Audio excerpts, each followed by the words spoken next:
Matthew chapter 13. On that day, Jesus went out of the house and was sitting by the sea. And great multitudes gathered to him, so that he got into a boat and sat down. And the whole multitude was standing on the beach. And he spoke many things to them in parables, saying, Behold, the sower went out to sow. And as he sowed, some seed fell beside the road, and the birds came and ate them up. And others fell upon the rocky places, where they did not have much soil, and immediately they sprang up because they had no depth of soil. But when the sun had risen, they were scorched, and because they had no root, they withered away. And others fell among the thorns, and the thorns came up and choked them out. And others fell on the good soil, and yielded a crop, some 100-fold, some 60, and some 30. He who has ears, let him hear. And the disciples came and said to him, Why do you speak to them in parables? And he answered and said to them, To you it has been granted to know the mysteries of the kingdom of heaven, but to them it has not been granted. For whoever has, to him shall more be given, and he shall have an abundance. But whoever does not have, even what he has shall be taken away from him. Therefore I speak to them in parables, because while seeing they do not see, and while hearing they do not hear, nor do they understand. And in their case, the prophecy of Isaiah is being fulfilled, which says, You will keep on hearing, but will not understand. You will keep on seeing, but will not perceive.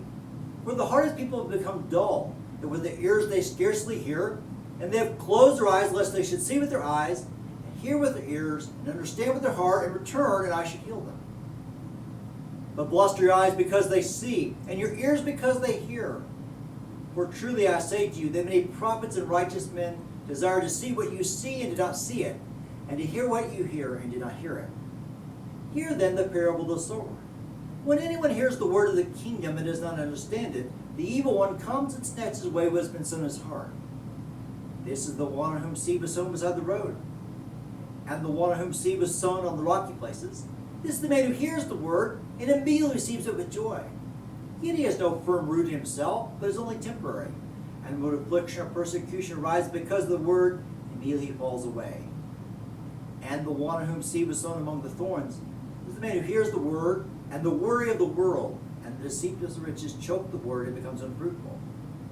And the one on whom seed was sown on the good soil is the man who hears the word and understands it, who indeed bears fruit, and brings forth some 100-fold, some 60, and some 30. He presented another parable of him, saying, The kingdom of heaven may be compared to a man who sowed good seed in his field.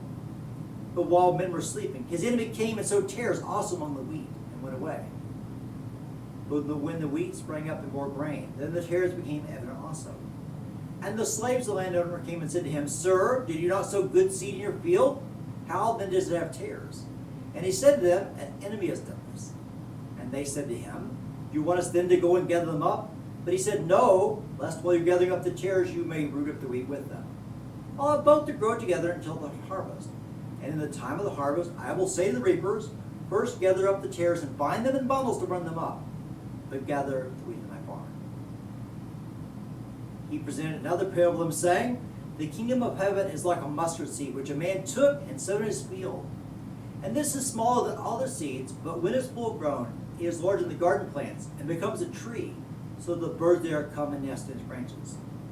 He spoke another parable of him, saying, The kingdom of heaven is like leaven, which a woman took and hid in 3 pecks of meal until it was all leavened. All these things Jesus spoke to multitudes in parables, and he did not speak to them without a parable, so that what was spoken to the prophet might be fulfilled, saying, I will open my mouth in parables, I will utter things hidden since the foundation of the world. Then he left the multitudes and went into the house. And his disciples came to him, saying, Explain to us the parable of tares. And he said to them, The one who sows the good seed is the Son of Man, and the field is the world. And as for the good seed, these are the sons of the kingdom, and the tares are the sons of the evil one. And the enemy who sowed them is the devil, and the harvest is the end of the age, and the reapers are angels. Therefore, just as the tares are gathered up and burned with fire, so shall it be at the end of the age.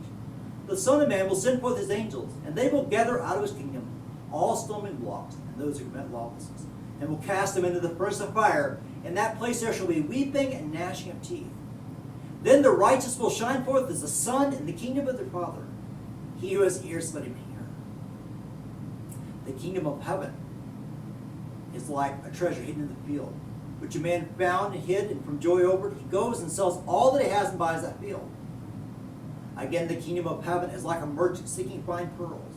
And upon finding one pearl of great value, he went and sold all that he had and bought it. Again, the kingdom of heaven is like a dragnet cast into the sea, and gathering fish of every kind. And when it was filled, they drew it up on the beach, and they sit down to get the good fishing containers, but the bad they throw away. So it will be at the end of the age. The angel shall come forth and take out the wicked from among the righteous, and will cast them into the furnace of fire. There shall be weeping and gnashing of teeth. Have you understood all these things? They said to him, yes. And he said to them, therefore, every scribe who has become a disciple of the kingdom of heaven is like a head of a household who brings forth out of his treasure things new and old. And it came about that when Jesus had finished these parables, he departed from there, and coming to his hometown, began teaching in their synagogue. And they became astonished and said, where did this man get this wisdom and these miraculous powers? Is not this the carpenter's son? Is not his mother called Mary? And his brothers James and Joseph and Simon and Judas? And his sisters, are they not all with us? Where there did this man get all these things? And they took offense at him. But Jesus said to them, a prophet is not without honor except in his hometown and his own household. And he did not do many miracles there because of their unbelief.